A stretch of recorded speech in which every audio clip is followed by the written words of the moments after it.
Natural star Nani నటించిన latest movie సరిపోదా శనివారం cinema రెండో వీకెండ్ లో మంచి కలెక్షన్లను సాధించిన తర్వాత 12వ రోజున వర్కింగ్ డే టెస్ట్ లోకి ఎంటర్ అవ్వగా మరోసారి బాక్సాఫీస్ దగ్గర సినిమా పర్వాలేదనిపించే విధంగా హోల్డ్ను చేస్తూ పరుగును కొనసాగిస్తూ ఉంది.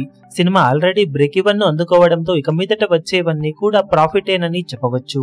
సినిమా మొత్తం మీద 11వ రోజుతో పోల్చితే 12వ రోజు 70% వరకు డ్రాప్స్ ను సొంతం చేసుకోగా ఓవరాల్ గా 52 లక్షల వరకు షేర్ ను సాధించింది తెలుగు రాష్ట్రాలలో. దాంతో టోటల్ గా 12 రోజుల్లో సినిమా సాధించిన వరల్డ్ వైడ్ కలెక్షన్ ను గమనిస్తే నైజాం లో 13.6 కోట్లు, సీడెడ్ లో 3.53 కోట్లు, వైజాగ్ లో 3.60 కోట్లు, ఈస్ట్ లో 1.92 కోట్లు, వెస్ట్ లో 1.33 కోట్లు, గుంటూరులో 1.77 కోట్లు, కృష్ణాలో 1.76 కోట్లు, నెల్లూరులో 1.16 కోట్ల దాకా షేర్ అందుకున్న ఈ సినిమా టోటల్ గా తెలుగు రాష్ట్రాలలో 12 రోజుల్లో 28.67 కోట్ల దాకా షేర్ ను, 47.55 కోట్ల దాకా గ్రాస్ ను వసూలు చేసింది.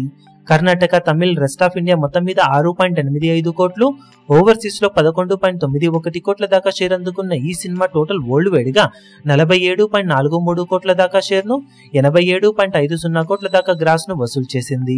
బాక్సాఫీస్ దగ్గర 42 కోట్ల బ్రేక్ ఈవెన్ టార్గెట్ మీద సినిమా 5.43 కోట్ల రేంజ్ లో ప్రాఫిట్ ను సొంతం చేసుకుని క్లీన్ హిట్ గా దూసుకుపోతూ ఉంది.